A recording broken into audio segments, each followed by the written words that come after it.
Hello there, welcome to my channel.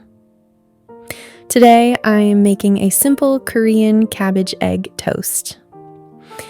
While I cook, I want to share a story about a friendship that completely defined my teenage years and how eventually we became strangers.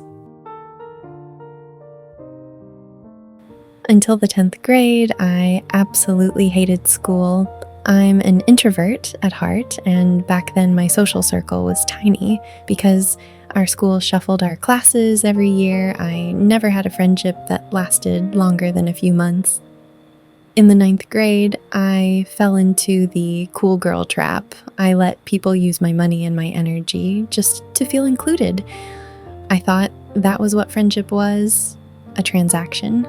I entered 10th grade and vowed not to allow any fake friend ruin my happiness or grades.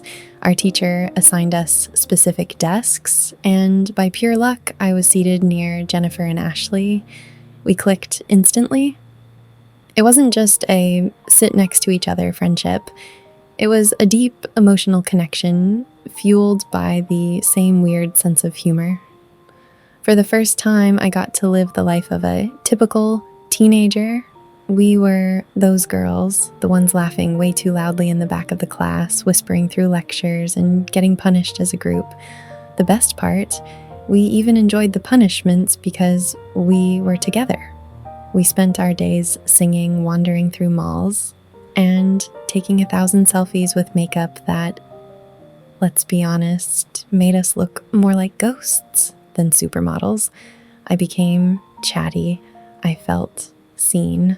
Our teacher even nicknamed us the Three Idiots, which is a reference to the Bollywood movie because we were inseparable.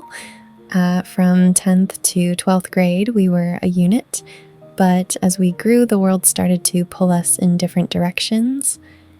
Jennifer was in a serious relationship with a senior, and he wasn't exactly thrilled about her hanging out with us. Now, personally, I find that kind of controlling, but I realize this isn't about me. Jennifer is someone who prioritized her family and her relationship, and in her defense, we weren't living in a first world country with top-class safety standards, so she was completely fine with him, quote-unquote, looking out for her.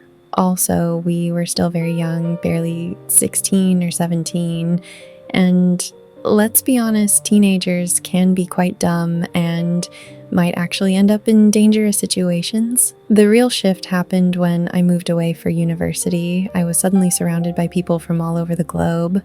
My world expanded, my views became more progressive, and I started identifying as a liberal.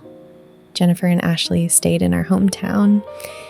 Slowly, the daily calls turned into silence. I'm ashamed to admit it now, but back then I judged them.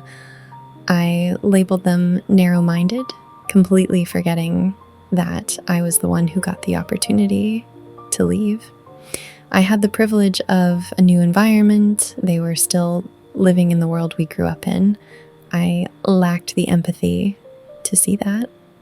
Misunderstandings turned into distance, and distance turned into years of silence. Ego is a funny thing. None of us wanted to be the first to reach out. Jennifer eventually married that same boyfriend from high school. I wasn't invited to the wedding, and honestly, it broke my heart.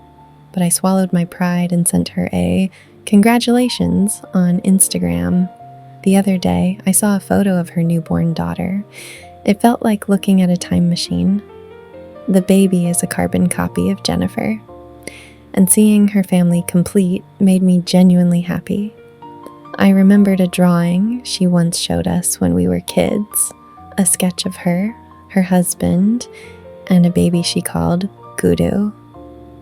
She dreamed of this life since she was 14. She fought her parents to be with the man she loved, and she won. So, cheers to you, my old friend. We might not speak anymore, and our worlds might be miles apart, but I'm so glad you got your happily ever after. You finally got your baby Gudu. Yay.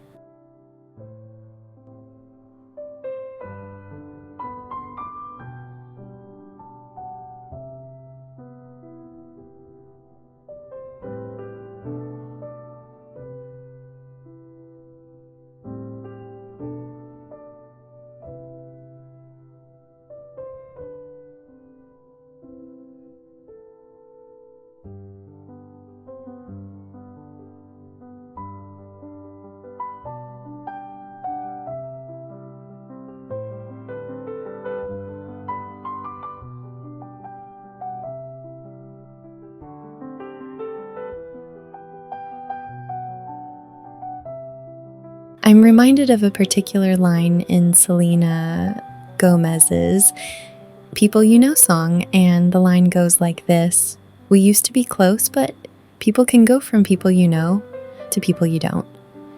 It's crazy how people with whom you spent your happiest days with can actually turn into strangers. It's a strange kind of grief, mourning someone who is still very much alive, but who has become a stranger.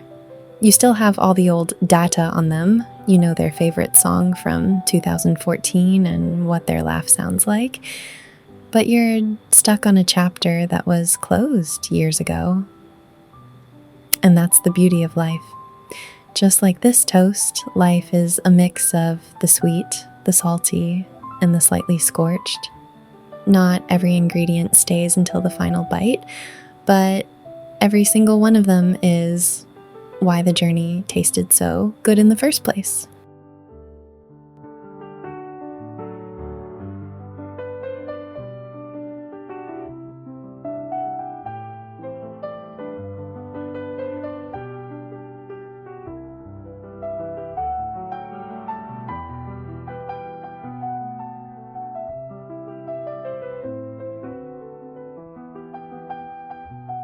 Thank you so much for spending these few minutes with me in my kitchen.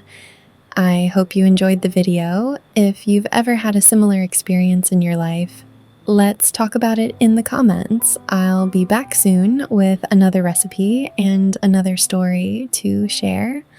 Until then, take care of yourself. Bye.